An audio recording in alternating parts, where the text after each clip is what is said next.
hindi ho natin ginagawa yung mga bagay na ganyan, wala naman tayong nare-receive ng mga indecent proposal, di ba?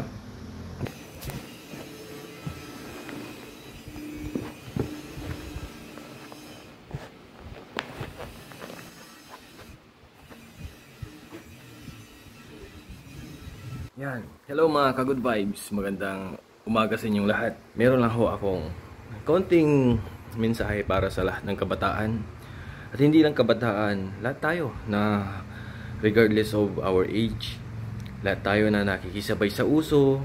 Para sa inyo po itong paalala nito. Marami na po ang nauuso na mga lifestyle, mga klase ng pananamit, pati klase ng pananalita, na halos ginagaya na rin ho ng mga batang henerasyon ngayon. Kung ano yung nakikita nila sa TV, sa social media, ay yun yung agad nilang na-adapt, di ba? Kapag ang uso ngayon ay hindi pagsusot ng bra, ganon, ang daming mo makikita sa social media lahat, hindi nagsusot ng bra, trending, daming views, di ba? Pagka ang nauso naman ay pagmumura, ang daming nagmumura, pati mga bata nagmumura na rin, di ba? Kapag nauso naman ang paghanda ng bongga, tapos picture-picturean mo, nauso yan. Ang daming mga kababayan natin, kahit nahirap sa buhay, basta may maya, i-post lang sa social media kasi yun yung trending, yun yung nauuso. Pero ito yung paalala ko sa bawat isa na kailangan nating i-consider palagi na hindi ko muuso kung nakakasira ito ng kapwa, kung nakakasira din ito ng sariling dangal o sariling dignidad, bakit ka makikiuso, di ba? Marami ang nauuso ngayon na kahit na sinisira nila yung sarili nila, ay dahil yun ang uso, ay hinahayaan lang nila at hindi nila namamalayan na nasisira sila dahil sa ganong pamamaraan. Paggaya sa mga sikat, paggaya sa kung ano ang trending, pati pagkain ng Thai, pagkain ng hindi na nakakain, kinakain nila. Kasi yun yung trending.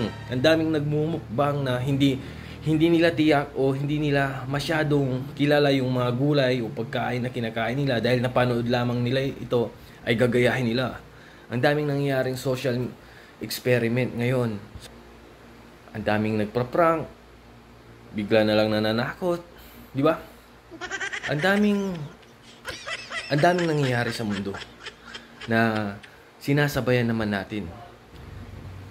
Alam niyo, hindi ko muuso ay gagayahin na natin. Kahit hindi akma sa kanilang pamumuhay dahil ito yung sikat, ito yung uso, ay ginagawa nila. Maging sa pagsasayaw, hindi naman natin sinasabing KJ tayo. Pero kung hindi siya kaaya-aya o hindi tayo gifted sa bagay na yan, huwag nating ipilit. Kapag nabash ka, nabully ka, magagalit ka rin. Kapag nakipag-away ka sa social media, ikaw rin yung lugi kasi yung dangal mo, yung ibinaba mo, di ba? Marami ang ganon. Kung muuso ang ganito, sinasabay naman natin. Ito nasasabi ko kasi ako mismo, nangyayari to sa akin. Kapag yung uso ngayon ay sinabayan natin, expect mo na kung ano yung treatment sa mga nauuso, ganon din yung magiging treatment sa'yo. Parang ako, diba? Nung hindi ho tayo nagpo-post ng mga hubad na picture, yung naked, topless, diba? Wala akong nagme-message sa akin. Kasi yung respect nandyan. Pero nung sinimulan ko rin mag-post-post ng naka-topless tayo, nag-exercise, nagmo-modeling, dagsaan na po yung nag-PPM, nag-chat. Ang daming mga offer dyan, mga indecent proposal. May nagtatanong nga kung malaki daw titi ko. Ang daming mga words na sasabihin sa'yo. Diba? Kung yummy ka daw, mga ganyan. So, ibig sabihin, ako mismo yung nag-step down. Yung ibinaba ko yung aking dangal, yung aking sarili. Naging cheap ako, naging mumurahin ako. Dahil gawa ko rin sumabay ako sa uso Nag-topless ako. So, kung may nambastos sa akin, bakit ako magagalit, di ba? So, I have to embrace the change na ako rin yung gumawa. Nung hindi ho natin ginagawa yung mga bagay na ganyan, wala naman tayong nare-receive na mga indecent proposal, di ba? Ganyan din po sa mga kababaihan. Kapag inumpisahan nyo na mag-post ng ah, medyo daring talaga, expect nyo na kung ano yung treatment ng mga kalalakihan sa mga babaeng naghuhubad sa social media, ganun din yung magiging treatment sa inyo.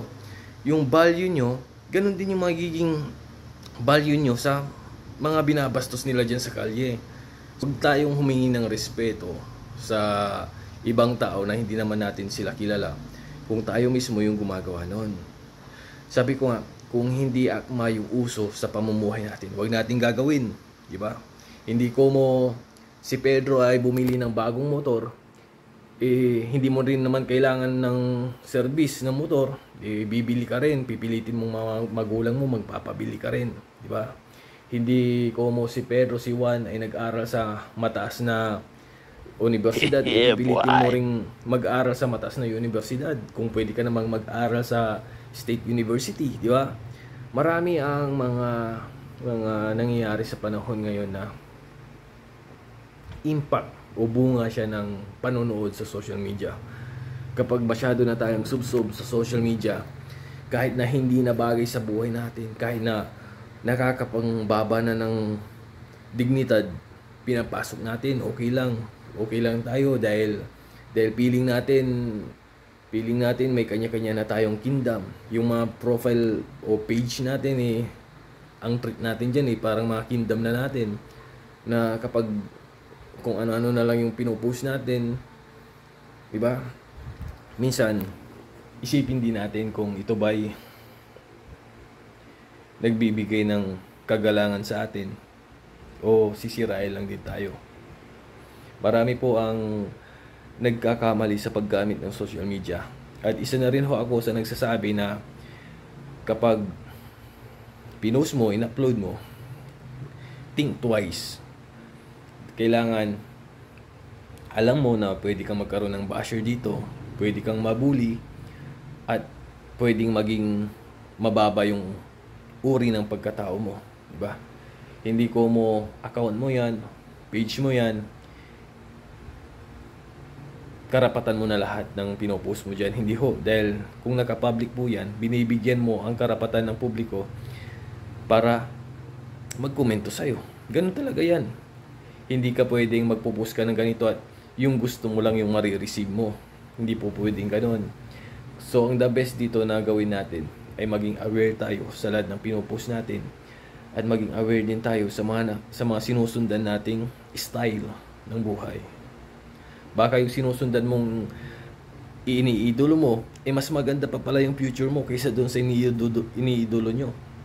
Pag-isipan nyo rin ito mabuti, mga kababayan ko, para hindi kayo nauuwi sa depression. Marami po ang nadidepress dahil ang gusto, ipini-please lahat ng tao. Samantalang yung sariling pamilya, yung sarili, hindi niya ma-please ng kanyang sarili lamang dahil nakafocus siya doon sa opinion ng mga tao. Kapag ka ganun yung style natin, ay talagang certified ka talaga. Vlogger o content creator ka talaga kasi ang goal mo ay to entertain others kahit na labag na sa'yo, labag na sa pagkatao mo, nakikiuso ka, which is hindi tama. Diba? Kung nakakasira sa pagkatao natin, huwag na natin ituloy. God bless po and have a great day.